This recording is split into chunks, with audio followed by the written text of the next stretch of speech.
Hello, everyone, and thank you for joining me on another episode of the show. I hope the year 2026 continues to treat you well and that you succeed in all that you set to achieve for yourself, even in this new year.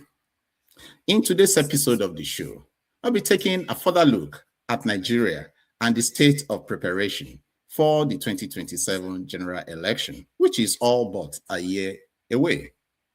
That election, we know, will be taking place against a backdrop of deep public distrust in the electoral process. We are also seeing aggressive political realignment and renewed debate over the fate of the electoral reform bill.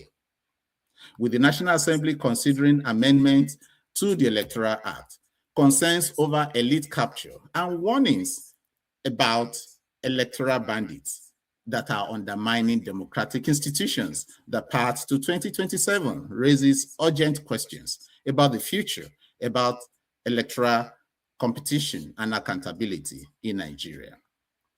In this episode of the show, I will be speaking with Mr. Samson Itodo, Executive Director of YIAGA Africa, to assess whether Nigeria is genuinely reforming its electoral system or preparing to repeat the mistakes of 2023.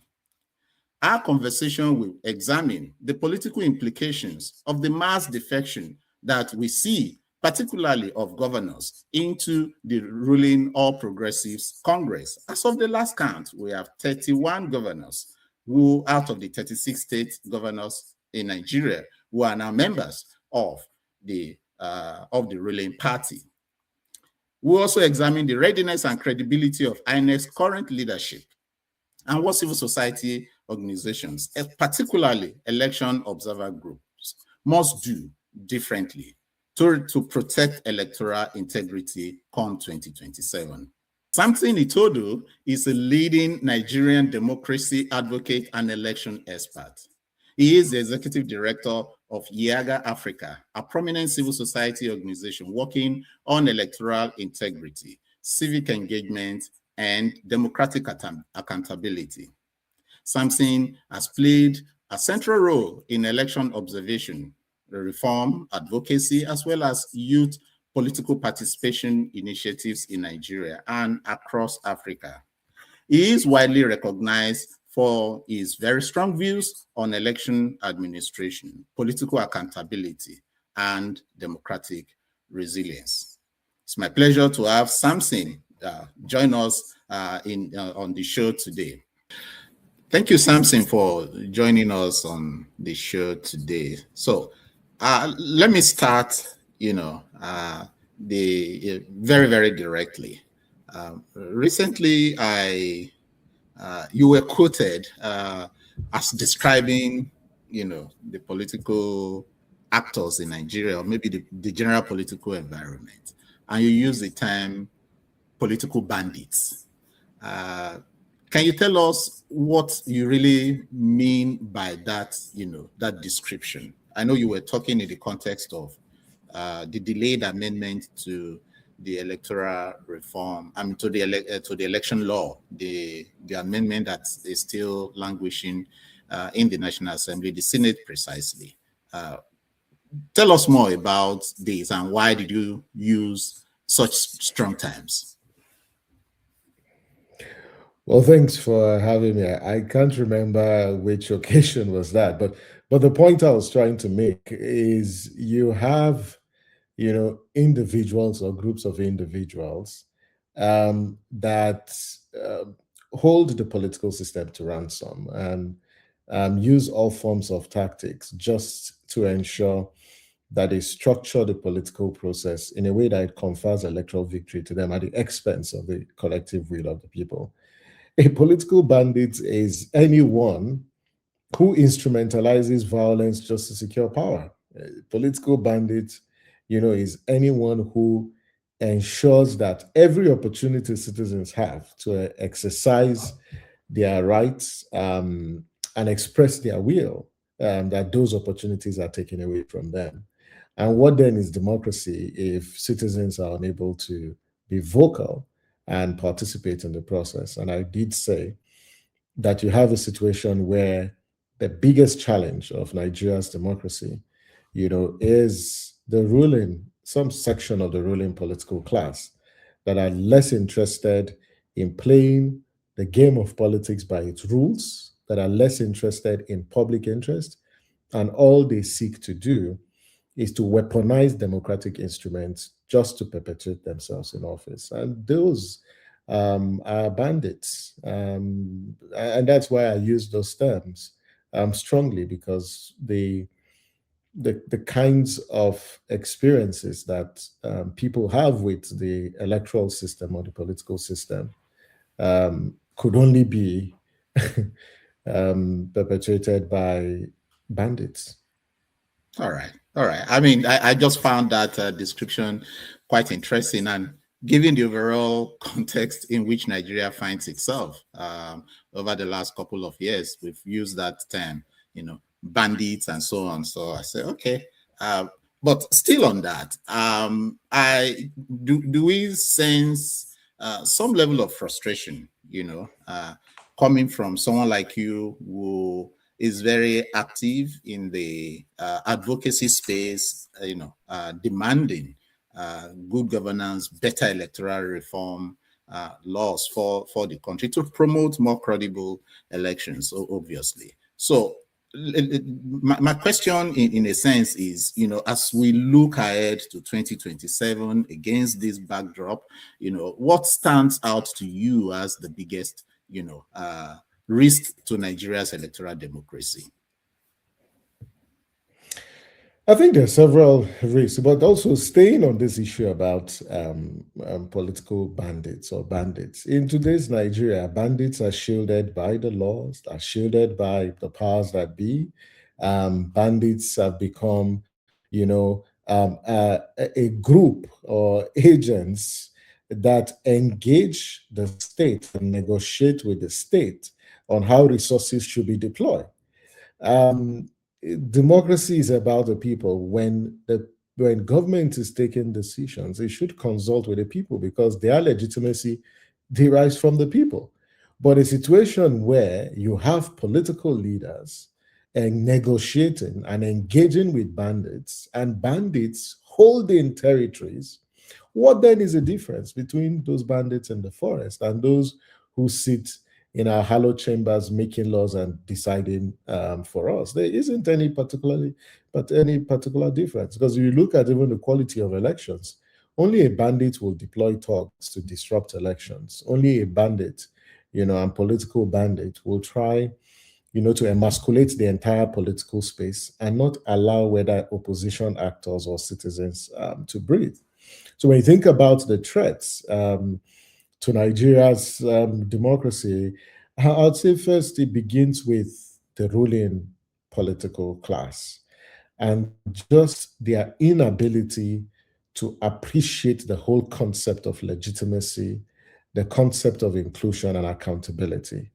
We have a political class that loves democracy, but are not ready to uphold the principles of democracy. And so they pose the greatest threat. You clearly see that there is an attempt to erode any sign or any opportunity for competition in our electoral process. The country is gradually gravitating towards a one-party state. And that is dangerous, for the country's democracy, because democracy thrives on pluralism. And a situation where there are induced, cross-carpeting or defections, what you simply do is you emasculate the entire political process and just deny people the opportunity of competitive politics. And I see that as a major threat. The third threat that I see is with citizens themselves.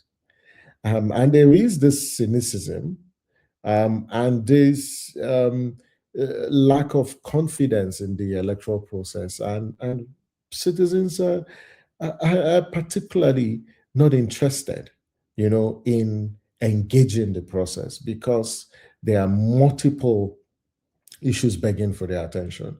And I think when citizens, look the other way when it matters most, that's when we should be scared and worried that democracy is actually heading towards extinction.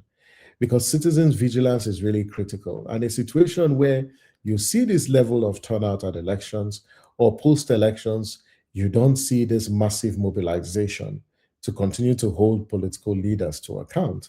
That's the only way, unpopular and terrible and bad leaders will continue to perpetuate themselves in office. So a disengaged, citizenry also poses a threat, to democracy, because citizens have a role to serve as firewalls, in a democratic process.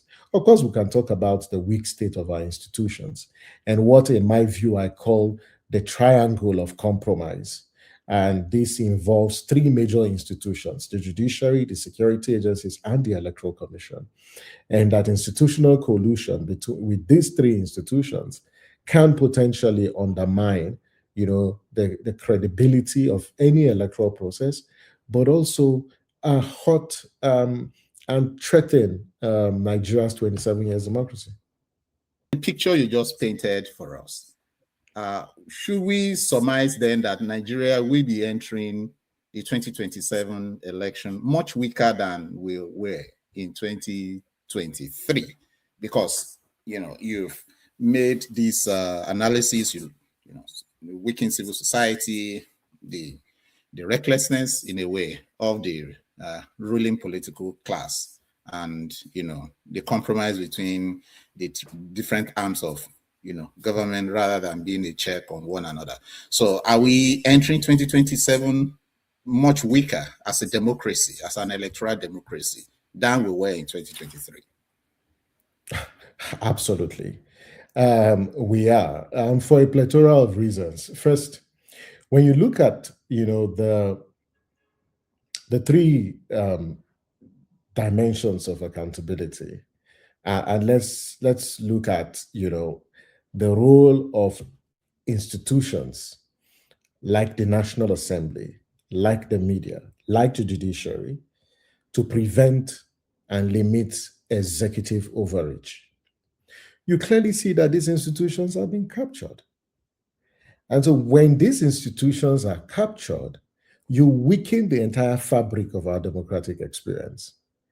And so are we going into the 2027 elections weaker? Yes, we are. Because when you eliminate competition, democracy is weakened because you don't have the opportunity for the contest, of ideas. So my considered opinion, it's yes, we're going into the 2027 elections more weaker, because you have a situation where security agencies who should, ensure that they enforce the Constitution and the oath of their office, or you have, the judiciary, even though there have been attempts by the current Chief Justice to sanitize the judiciary. But you also look at the media space where there's this curtailment of the freedom of expression, as well as the right of free press. You have a very weak and fragmented civil society. So what you've actually done is to create, a climate of weak and captured institutions that can't hold the executive to account. So my opinion, yes, we are.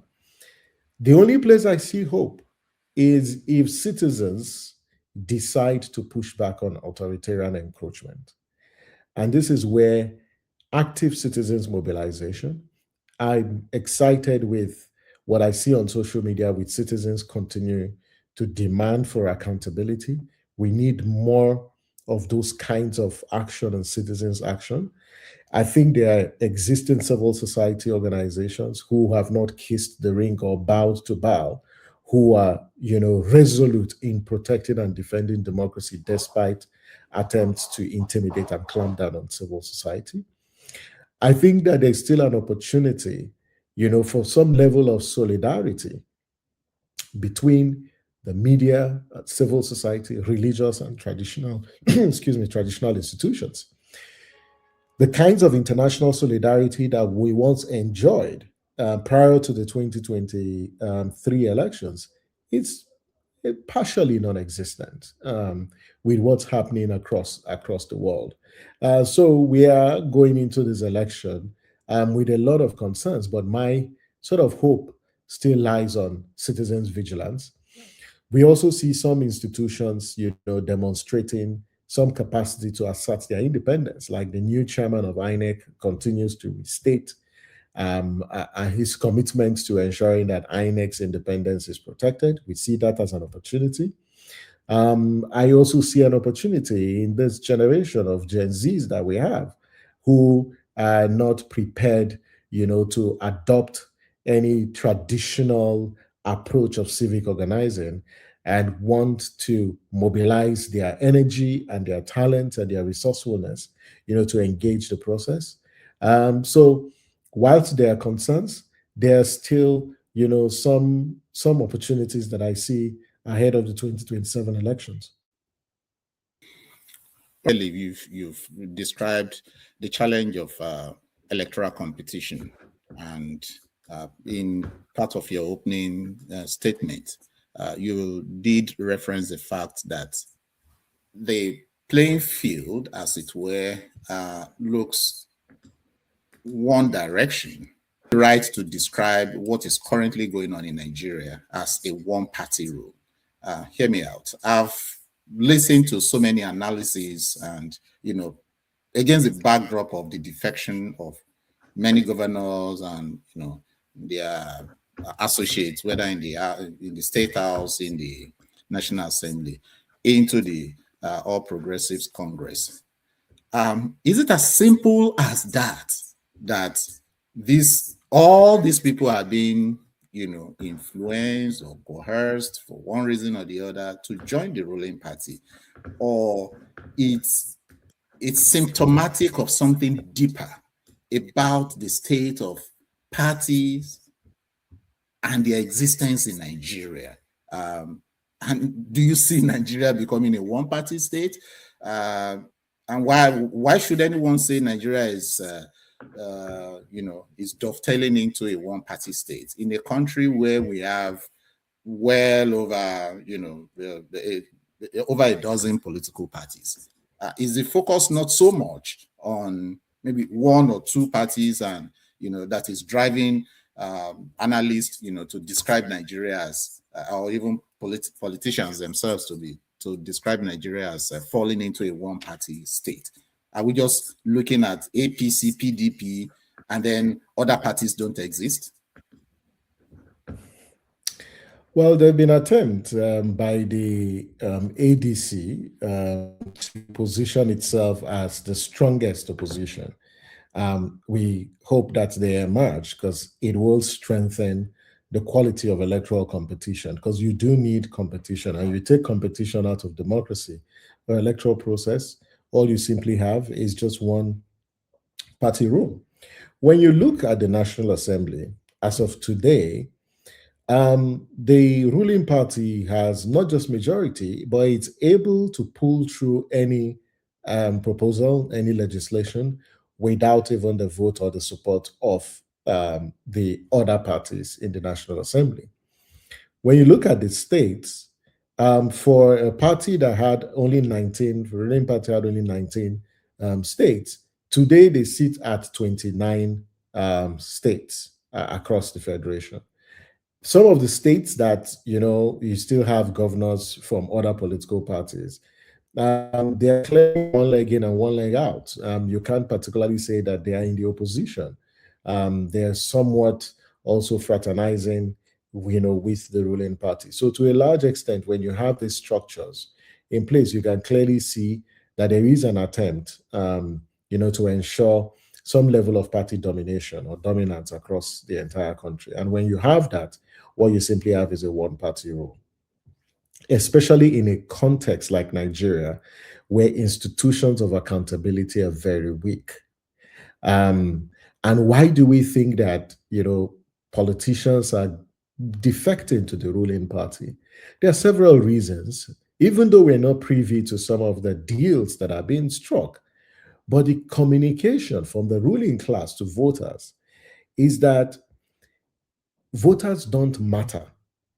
And that once you obtain membership of the ruling party, it's a guarantee of electoral victory in 2027. But I've got news for them that voters will actually shock them in 2027. Sometimes we think voters are not sophisticated, to make informed choices.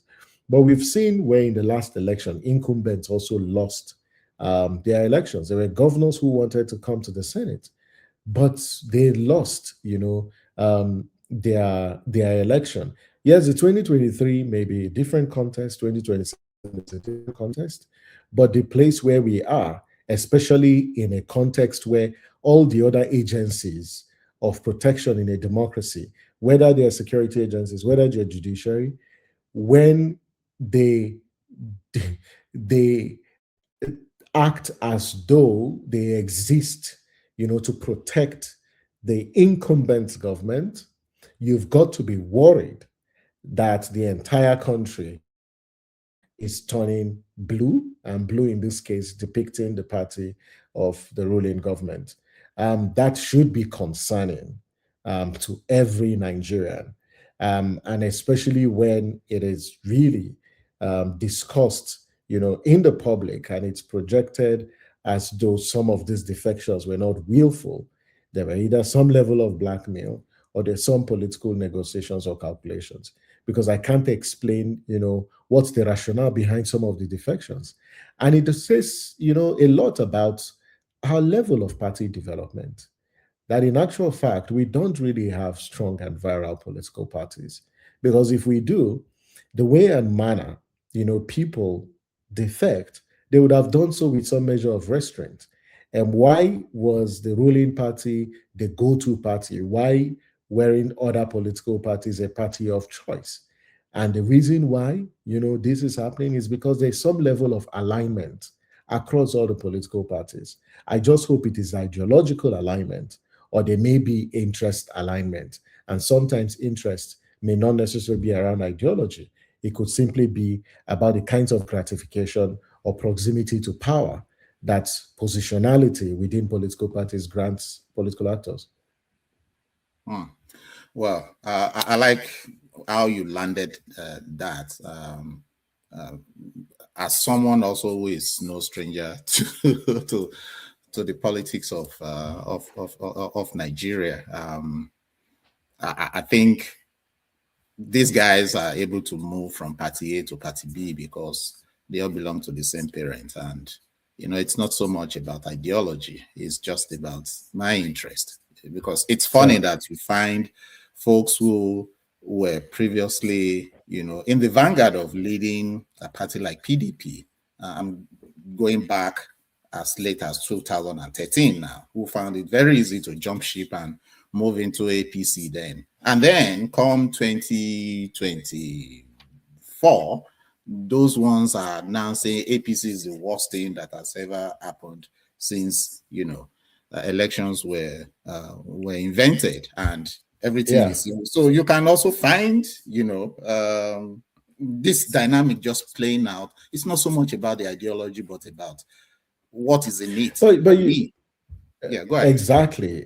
And that's the point. There's nothing wrong with politicians having interest, because every individual does have his interest. The big challenge is that when the individual interest comes in collusion with public interest, which takes precedence, because it's a constellation of individual interest that becomes the common interest. Yeah, but if the interest isn't using power to put food on the table of people, providing them with security, if the interest is using political power to fight inter-elite wars, like we see in places like Rivers, and it's not for the common good of the people, then it makes no sense. That's not the kind of interest that people should build coalitions around. It should be building coalitions around interest to provide security for people, to provide jobs for people, to address the question of the economy. Those are the kinds of things. But unfortunately, that's not the driving philosophy of, political aspiration or seeking to run for office. And it's just this continuous accumulation, of wealth and Personal power, exploiting the wealth. state, Yeah. and that's just it. So that's where there's a problem. It takes me to because you did say that you got good news for the political class come the 2027 election, that political elites amassing themselves in one party or the other may not be what will be the decider come 2027. YIAGA recently did a study which did present some interesting findings, and I would like you to speak to those findings in terms of Nigerians and their voting potential voting attitudes come the 2027 election. Let me just quickly read out what some of your survey highlights. You said people who are likely to vote, 77% of those that were polled in that survey did express interest in voting. 2% fear violence, and 76% did say that voting matters. So you see kind of a correlation between the number of those likely to vote and those who believe that their vote matters. And that's trending upwards, which is good, because the last election, I'm not sure we had up to 40% voter turnout, maybe 35%. You are more current on that. But then there are issues of trust in INEC, not as badly as I would expect it to be. 45% express confidence, but I'm sure as an institution, INEC would like to see itself trend up. 60% see it as their civic duty to vote rather than a matter of choice. We can cut and dice that in different ways. And then 85% of respondents, you say, feel personally responsible for influencing governance by voting. So now, but the main thing is that you did say by way of summary that the challenge in 2027 is ensuring that 77%, of those who want to vote can actually do so, and safely and with confidence in the process. So how do we get to this high threshold? It's just a random statistics, and it's a reflection of people's thoughts and opinion at a point in time. So just going on and on here, but how do we get to this point of having mass mobilization to achieve, if not 77%, but something close enough to that number? So please tell us more about that survey and how you think some of these findings can be actionable. Well, thanks. So the voting intentions, or the National Voting Intentions Survey, is a survey we conducted with NOI Polls, one of Nigeria's reputable polling agency, and we wanted to assess, the level of interest of citizens to vote in 2027 elections. Like you referenced, 77% said they had intentions to vote. Now it's just intention to vote. There's a between expressing intention to actual voting, there are several intervening variables, and we can talk about that. And one of them, we talked about security. And because of the entire respondents, I think 42% of them said they were scared, about insecurity, and that could inform whether they would move from intention to actual voting. It will be remarkable if those 77% of respondents, show up at the next election. I think one thing is very clear from this first round of survey, because we're doing 4 of this before the elections, is that there's interest to vote. We now have to capitalize on that interest and see how we transition into actual voting. And there are 3 things that they have said. The first one is about security. And this is why, our security agencies would need to constantly assure voters that they can provide the security required for the conduct of non-violent and peaceful elections. Because the next election will be highly competitive in some context. You also have underlying insecurity or multidimensional security crisis. And the extent to which the state, does not leverage this underlying insecurity to suppress votes and clamp down on opposition actors, will determine whether voters will show up, but also have credibility or confidence in the outcome of the elections, and which is what we termed the security democracy paradox as a feature of Nigeria's current political reality. The second point that came out of this survey was that voters actually are voting for candidates and not just political parties, because one of the drivers of voting choices in 2027 is credibility of the candidates. And what voters are saying is if parties don't present credible candidates, the chances that they will show up to vote will be very slim. This is why parties need to take the party primaries that we hope will begin in April seriously, ensuring that they are democratic, they are transparent, and that all this trend of commercialization or obscene monetization of candidate nomination process be a relic of the past. The other point that they've also made is about INEC logistics. That if INEC logistics, is not it's not concretized, it's not structured in a way that it facilitates early deployment of materials to polling units on election day, then it's going to impact on the way voters actually show up. So ensuring that INEC, handles its logistic processes, including all the devices that it will be using for the elections, that they work optimally. That way you can inspire trust and confidence on the voters. But one of the key and staggering finding from this round of survey is just young people. That young people between 18 and 35 are less likely to vote in the 2027 elections when compared to middle-aged voters from 36 to 60. That itself, was shocking. But it's just reaffirmed the fact that young people are active online, but there's reluctance to show up to vote. And this is why that challenge provides an opportunity for us to focus on these young people and see that we mobilize them to come out, to cast their votes in the next election.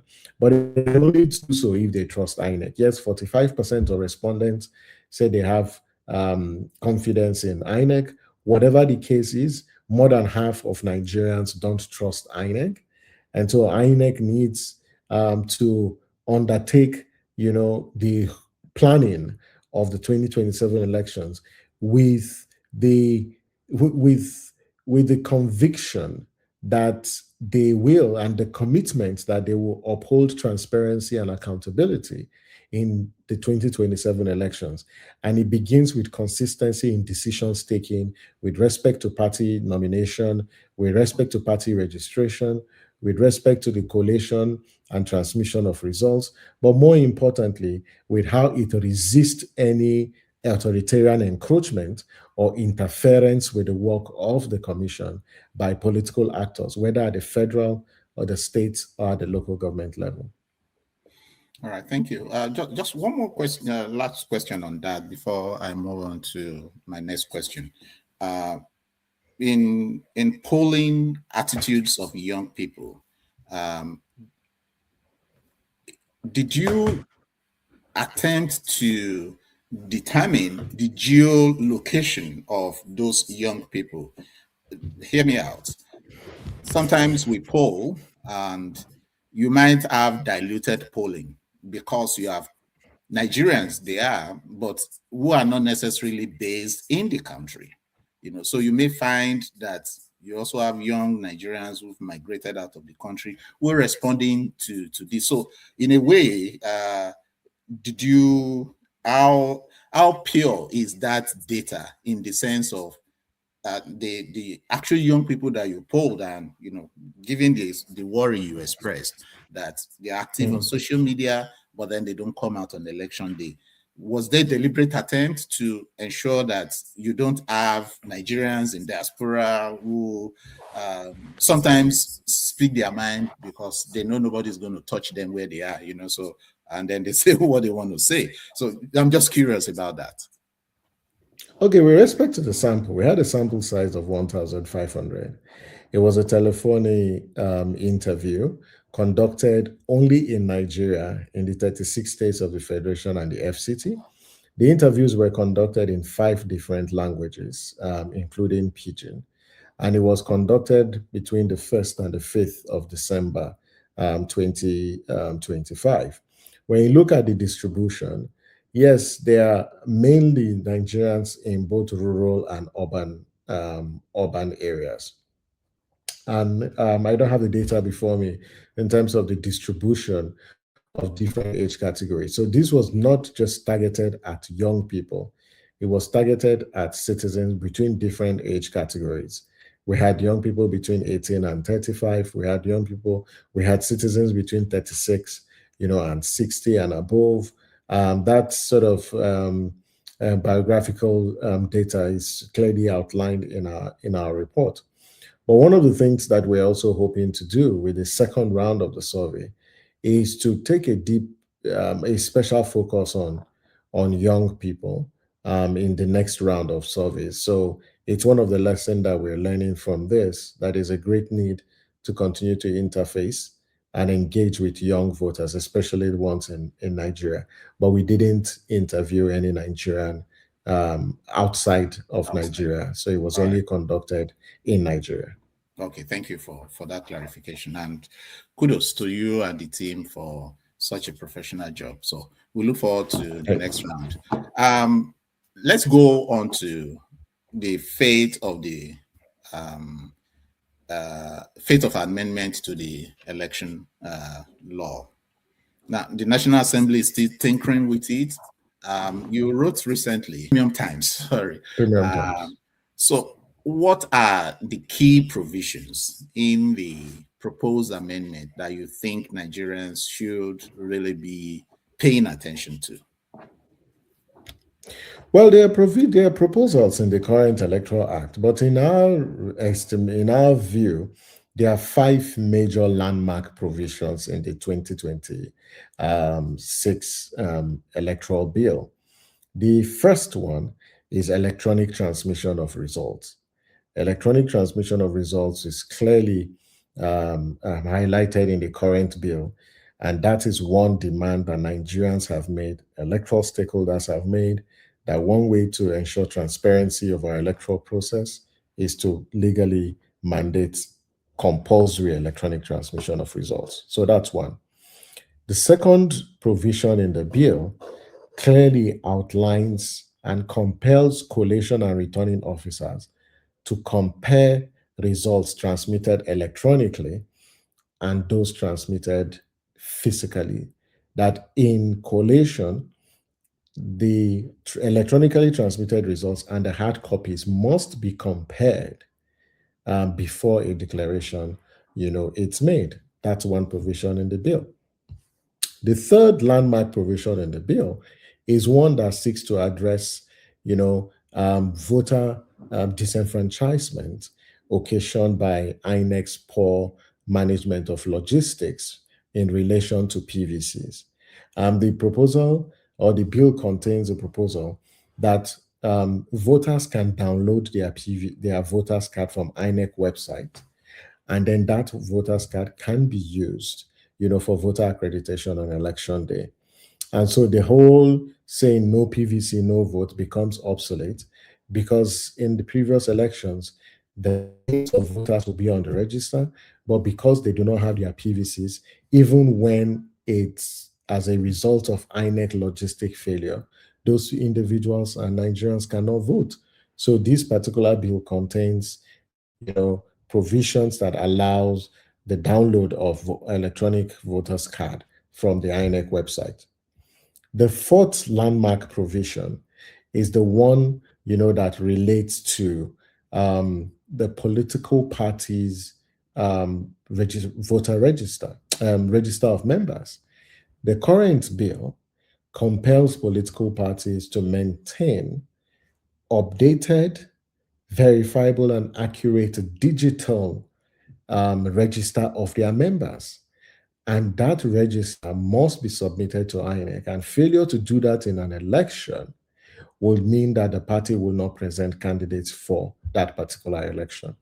Quite an ambitious but very, very progressive, proposal in the bill.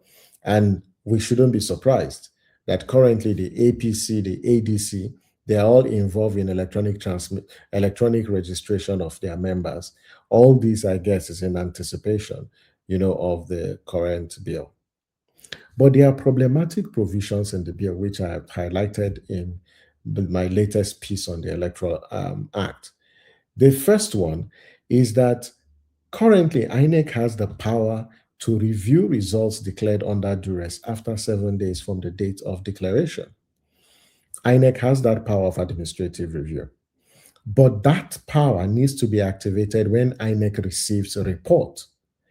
The current bill provides that the only time INEC will review any results, whether the results have been falsified or they were declared under duress, will be when it receives a report from its own officials. And we've had a problem at YIAGA Africa. We've debated this and we've issued statement on this, that we don't agree with this particular provision because it hurts the spirit of the whole the power of administrative review vested on INEC. Now, what if the INEC official is the one who compromised and undermined the process? Will they report themselves to INEC? The answer is no. So we shouldn't restrict the submission of reports to only INEC officials. It should be left open to accredited political party agents as well as civil society. There should be other stakeholders who can actually say, we observed manipulation in this exercise, and this is why we think and feel that you should not declare this particular result and you should review it. When you have a triangle of compromise that I've talked about, where the Electoral Commission or its officials and security agencies, conspire with each other, it then means that there will be no report filed by anyone questioning, the results declared and urging INEC to undertake administrative review. That's one. The second problematic provision in the bill is this whole, threshold for donations by individuals to candidates and parties. It moved from 50 million to 500 million. The cost of also election expenses for different offices were increased. For governors, for presidential election from 5 billion to 10 billion, governorship from 1 billion to 3 billion. All of these higher thresholds do nothing but prime Nigeria's democracy as a plutocracy and not a democracy, because this creates an uneven playing field, especially for economically marginalized groups like youth, women, and persons with disability who cannot, push their political aspiration because the bar is so high that they cannot reach. Let me ask you, what are the chances that these 5 amendments will make it through when the new amendment is eventually assented to? And if they all don't make it through, what is the threshold for civil society to say, yes, we can move forward with the revised election law, or we totally reject the package from the National Assembly? Quite frankly, but for the character of our political elite, we have one of the best pieces of electoral legislation. The 2022 Electoral Act can actually deliver credible elections to Nigerians. But the big challenge is not a question about the law, because we can change any law as much as we want. But bad laws or good laws don't make good people. And you can have, good laws with terrible elections, especially when the actors are determined to subvert the process, which is where we are today, that the politicians are determined to seize power at all costs. So they do not give a hoot. They care less about, the law. Because in actual fact, if you've got a captured judiciary, they can interpret the law in a way that it protects the regime. So at the end of the day, we shouldn't keep our hopes on the law. The law is necessary, it's important, but when you have a triangle of compromise, the best of laws cannot deliver high quality elections. So it's beyond the laws, it's about the personal integrity of those that have responsibility, of managing our electoral process. The Senate seem to be delaying the process of passing and concluding these reforms. The House of Reps, have gone way ahead and they passed their own version of the bill in December. We're worried and concerned with the delays because it's creating some level of legal uncertainty and could undermine the credibility of the 2027 elections. But be that as it may, I'm aware that INEC is planning based on the 2022 Electoral Act. It cannot plan based on a law that does not exist. As far as we're concerned, there is an extant law, which is the 2022 Electoral Act, and the Commission should proceed to plan on the basis of that. In any case, INEC would issue the timetable for elections in next week or in less than 2 weeks, because based the law on the provides 2022 Act. Based on the 2022 Act. So what I know you days. Okay, you did not list from the 5 top provisions you listed. You didn't include anything on the timelines. But no, because the timelines are not changing. The timelines are not changing. But what about with respect the order to of notice the of election? Okay. All right. With respect to notice of election, it's clear. Okay. The law is very clear. It wasn't amended in this bill. Okay. So INEC would still proceed. But if they had passed this law, because there are some aspects of the law that impacts on primaries and the timelines. If they pass this law, yes, fine. But INEC cannot wait. It has to obey the law, because if it doesn't obey the law... What is the holdup in the Senate? I don't want to say is this deliberate, because clearly, they know. I don't think there's no need being politically correct about this. It is deliberate because the report being considered now was forwarded to the Senate in October. So why did they just create another committee to look at what exactly? It's part of the delay tactics. Yeah. It's part of the delay tactics. The Senate needs to demonstrate to Nigerians that they actually committed to reform. As of today, they have lost the confidence of Nigerians that they are committed to passing this Electoral Act. All the speeches and the rhetoric are nothing but just mere public statements. They've not demonstrated in their character and the way they've managed this process. Unlike the House have demonstrated that they are committed to this. They've passed and they've concluded their own part of the process. It's the Senate now that is constituting itself, as an obstacle in this entire reform process. So let's see what comes out of this particular committee, which I think was unnecessary because you already have an INEC committee. Why constitute another committee to harmonize the position? Let's see, they give them 48 hours. Let's see what happens after this.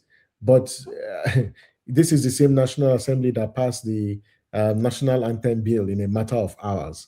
Why is it taking them so long, to pass an electoral bill, knowing that we are now in a state of national election emergency? Yeah. So on that point also, what should civil society or citizens be doing now to influence the final outcome of these proposed amendments? What else should citizens and civil society be doing now, to force the issue, as it were? I think it's to continue to engage, it's to continue to put pressure on the political actors, particularly the Senate.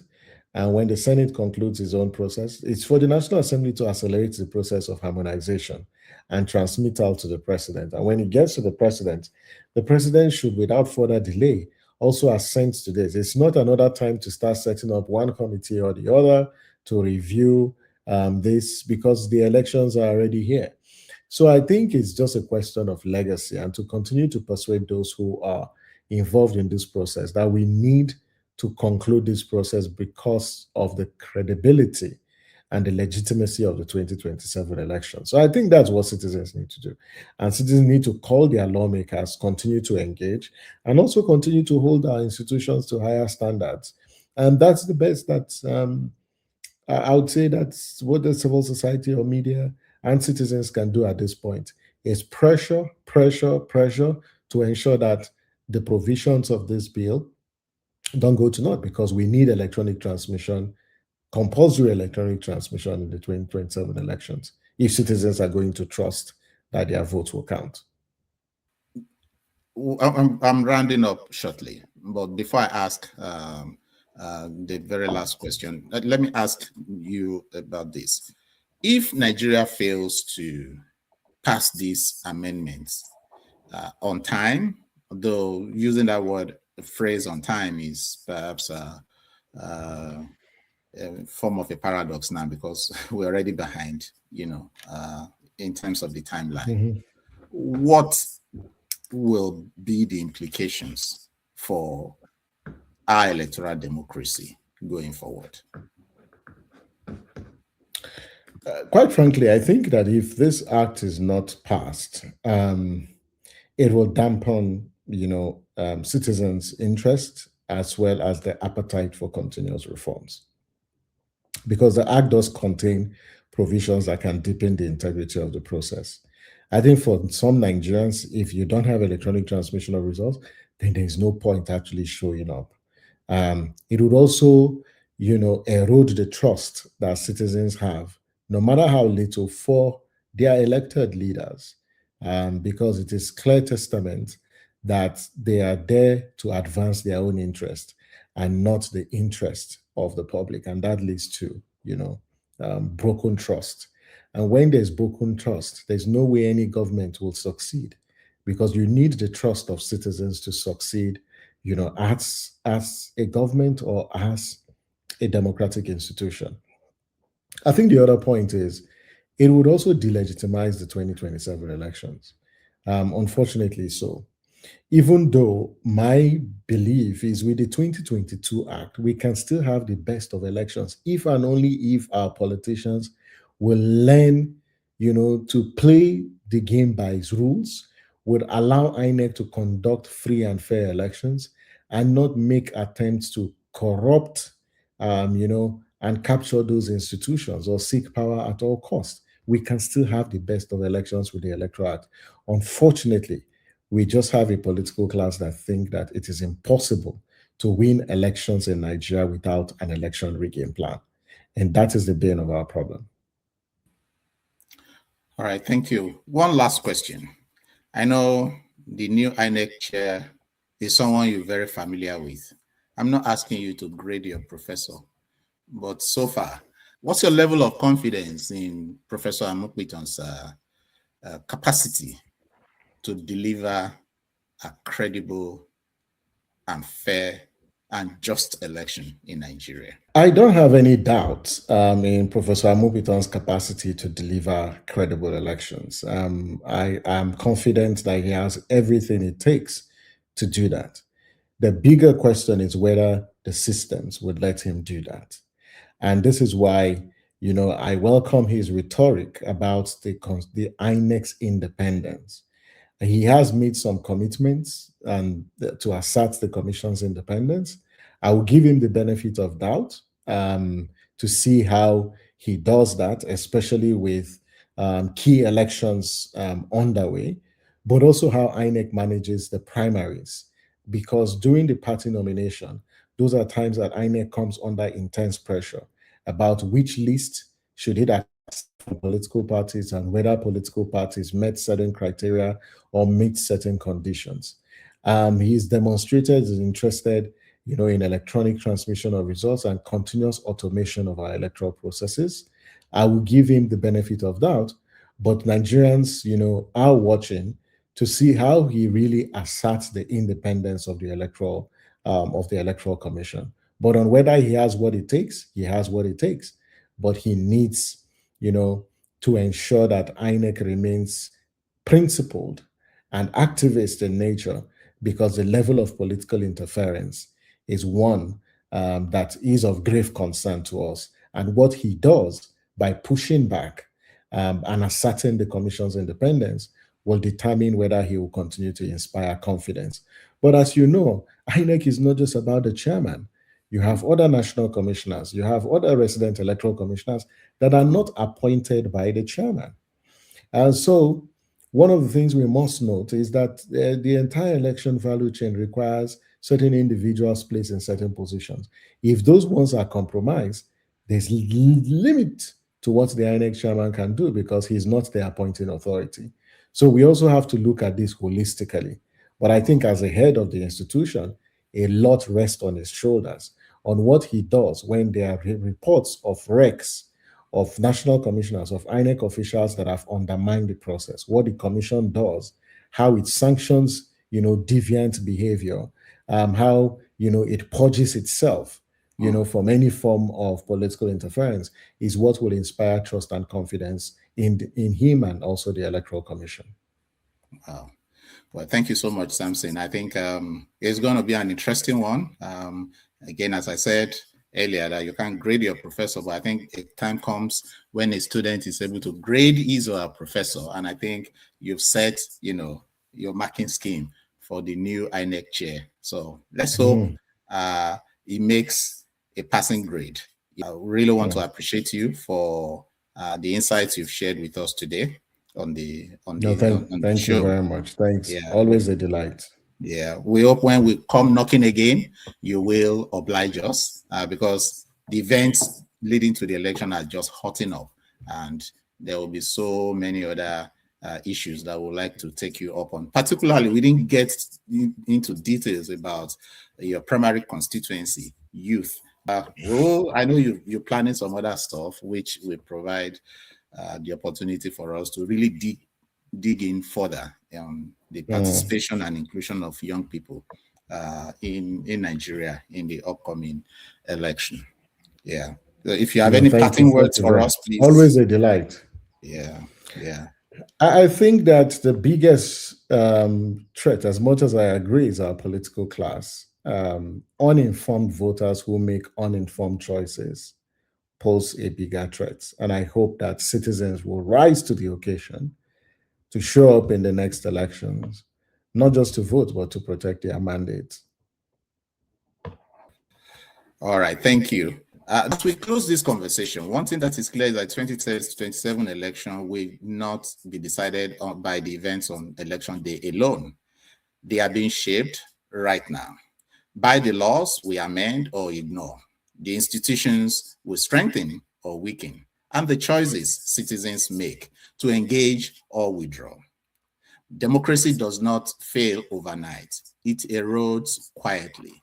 When reforms are delayed, when opposition collapses into complacency, when citizens stop believing that participation matters. But the opposite is also true. Democracy can be rebuilt through vigilance, organization, and sustained pressure for accountability. So what happens between now and 2027 will test Nigeria's political maturity. It will test INEC's credibility. It will test the courage of civil society. And it will test whether young Nigerians are willing to move from frustration to action. The future of Nigeria's democracy cannot be outsourced to politicians, to institutions, or to the international community, I dare say.